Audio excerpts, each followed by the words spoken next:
As the day goes on, it seems that toxicity is only growing, which is very normal for a big game like Brawl Stars. The more players there are, and the more the toxic people there will be. Such a reasoning is popular among the Brawl Stars community. However, it seemed that recently the developers started adding some features that really seem to be endorsing toxicity. Sometimes it could be existing features that have been skewed in order to favor this toxicity spread. One popular example is pins. Introduced in the May 2020 update, they added more life to the game because players could finally express their feelings and emotions inside the game. And of course, with such a new way of communication, there was bound to be some toxic players. Better said, some toxic players back then didn't find a way of expressing their negative emotions, and the introduction of pins finally allowed them to unleash their hatred on everyone. On the other hand, the developers themselves started adding some pins that really seem like they were made for the purpose of being toxic. Such examples include the red card, the red hook, the sweaty pin, the self-white spray pin, the kissy heart, the blue kissy heart, and the list goes on. It can be any face, from the sad emote to the angry emote. For example, you can see right here there are a lot of options, and the secret is that you can make any pin toxic as long as you use it, especially after a win, before a win, a certified one, or a kill. And the problem is, a lot of them are straight up free. Even the most toxic one, the thumbs down one, is free. You got all these faces, they are free too. There's the lag pin. There are just way too many choices, which really begs the question, is this on purpose? Such a big amount of toxic emotes. I'm not saying that all of them are toxic. Some players shove toxicity in even the most pacifist ones like the thumbs down emote, but I'm talking about the baby shark one or things like that. These are definitely built to be toxic. This is the first sign of Brawl Stars endorsing toxicity. The second sign is the release of brawlers with very toxic mechanics, very cheesy mechanics. Take Charlie as an example. A super that makes you unable to do anything for 6 seconds, forces your teammates to waste their ammo just to rescue you. Take Otis, a super that silences you, basically makes you a walk-in handcuffed person.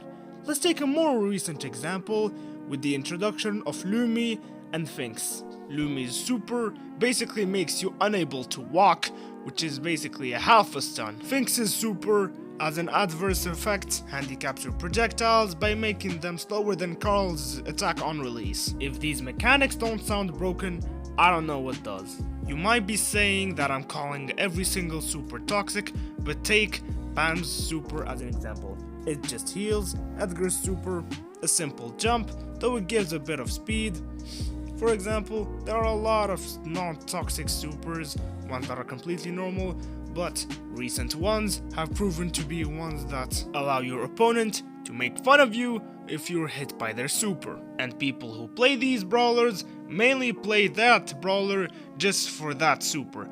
I mean, tell me a Otis main who does not main Otis just to feel the pain and suffering of the unfortunate victims that managed to be hit by his super. These brawlers' mechanics seem to be designed around toxicity, and as I said, so is their player base.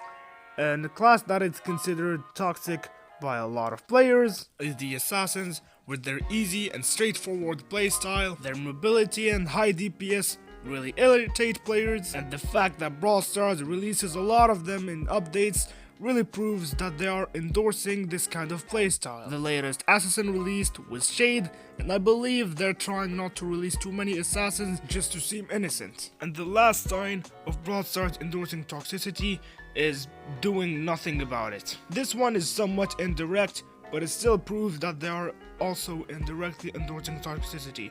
You might talk to me about the thumbs up event, whose main goal was to stop toxicity. However, let's be real, it did not stop that at all.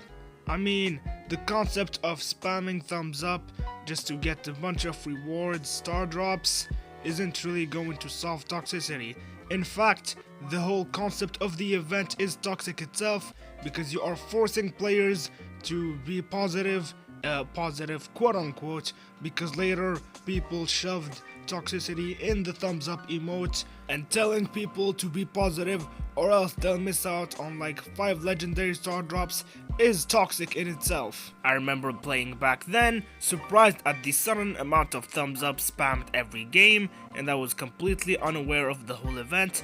I thought that something good happened, but at the same time I knew something was wrong, because the Brawl Stars community can't just suddenly spam thumbs up for no reason. Turned out the reason in itself was greedy, a bunch of star drops that would mostly just not help you with the progression, just give you a bunch of flame cosmetics, which makes it seem like the whole event was done just for the purpose of Brawl Stars seeming like a great game, a fake hero trying to solve a problem that it does not know nor care about solving, and just to gain some popularity and make players have a positive image of the whole game, despite the release of broken brawlers and a lot of horrible updates and temporary events and whatnot. As I mentioned, in the end the thumbs up event did not stop toxicity at all. It just made people spam thumbs up for a short amount of time. Then most people came back to their routines of making fun of other players, and Brawl Stars didn't do anything afterwards. No sequel, no other event with some different mechanic or way to stop toxicity. It just did the event once and just sat back. One of the main reasons Brawl Stars does not care much about toxicity is that most of the player base are just kids who like to feel competitive, and just to do that they start making fun of other people whenever they win, or get extremely salty when they lose, as if they were going to join some championship, which of course they won't. And the toxic brawlers and assassins really help with that, alongside the pins.